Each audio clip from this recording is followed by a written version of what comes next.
Pinwheel Octahedron, got 24 tiles and 36 connectors.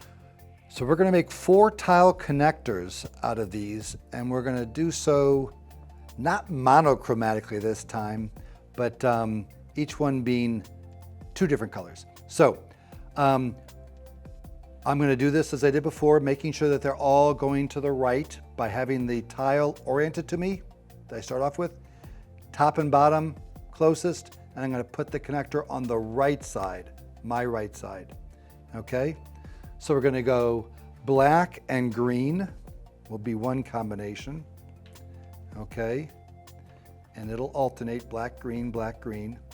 And because these are 4-way, 4 tile connectors, I'm gonna use every space. Okay, next one goes here for our green. And do make sure they're all going in the same direction. Note this, you can all fold up like a little book. But that last connector I'm going to use to connect these two, and that'll definitely help make this whole thing more sturdy.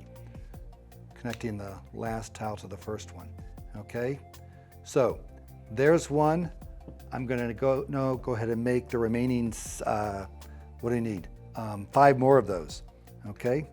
We'll do the other black-green one.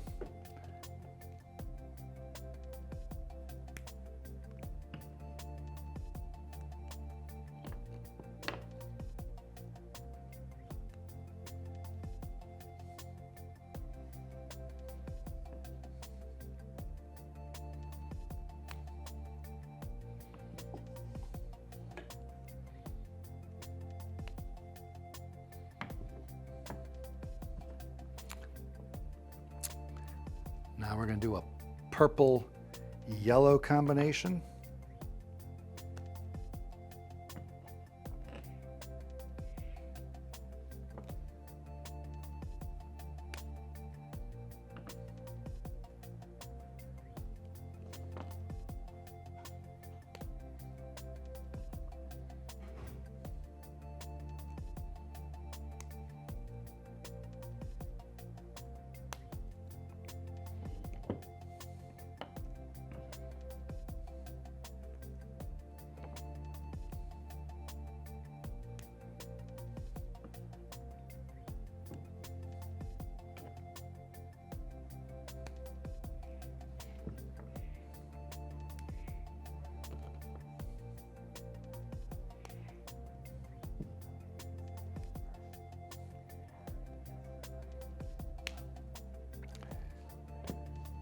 And finally, the blue-orange combination.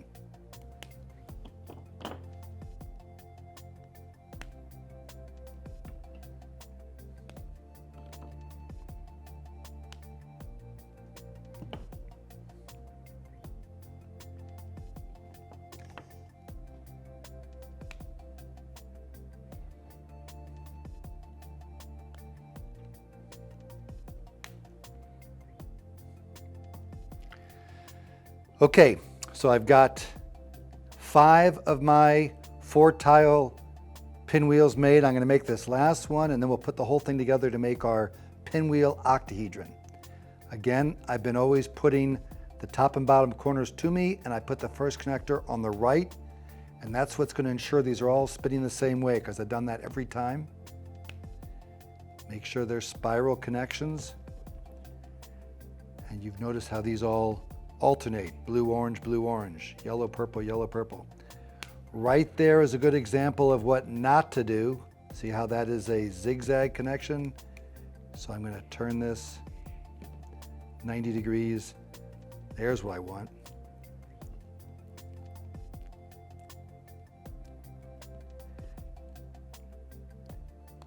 And again, if you've done this correctly, it all folds like that. But we're going to put one last connector between these two to help stabilize that. Okay, now we have our 6 pinwheels, each with 4 blades coming out of it, and we're going to assemble those into an octahedron in which these are the corners. I'm going to connect black to purple, the darkest colors, to make a black purple ring here. So black, purple, black, purple,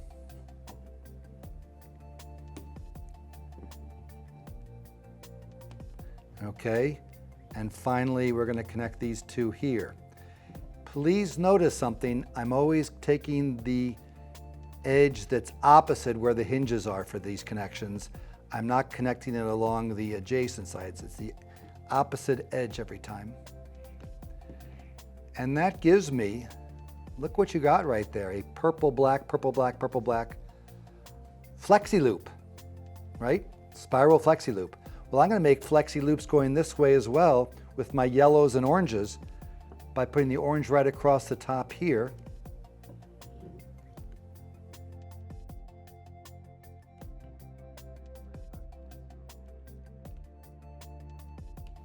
Okay, and then here as well.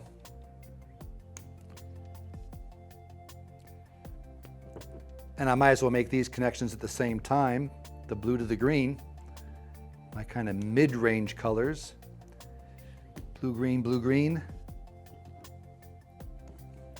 Now I could have made each of these four-wheel pinwheels a different color, one yellow, one purple, one blue. But this is kind of neat because I can show these flexi loops that go around it now. Okay, we're going to finish this off not like this, but like this, so it's continuous. Yellow, orange, yellow, orange, yellow, orange, yellow, orange, all the way around.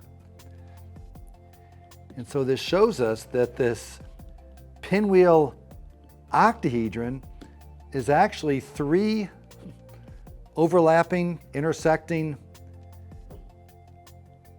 spiral flexi loops, each of 8 tiles. Okay. Now, when we made a pinwheel cube, we found it had a lot of room for flexing and twisting and bending. That's because the cube is based on squares, and squares are intrinsically kind of unstable that way. The octahedron's made of triangles. This does not have nearly as much room to scoot around. It's still a gorgeous structure, but this definitely has some cool capacity for doing the kind of inverting that we saw with the other pinwheel structures. And here's what I mean by that, okay? But before I show that, let me just show you.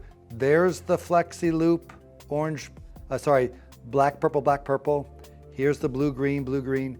Here's the orange, yellow, orange, yellow. I'm just gonna break there, there, and there. We need to break 3 spaces to get this thing to invert. So I'm gonna separate there, there, and there. Now, you ready for this? As I spread these apart, look what we've got right there.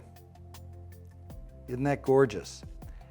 And before I continue the inversion, I want to kind of show you, here's our yellow, orange flexi loop that's now more of a parabola, an arch. Here's the blue-green one. Okay, and here's the black-purple. So anyway, we flex it like this. Now we're going to go all the way through and show how we can now reconnect it right there. Okay? Actually, I'll flex it one more time continuously so you can see this. The fact that these can be inverted like that is one of the things that makes these pinwheel structures so special.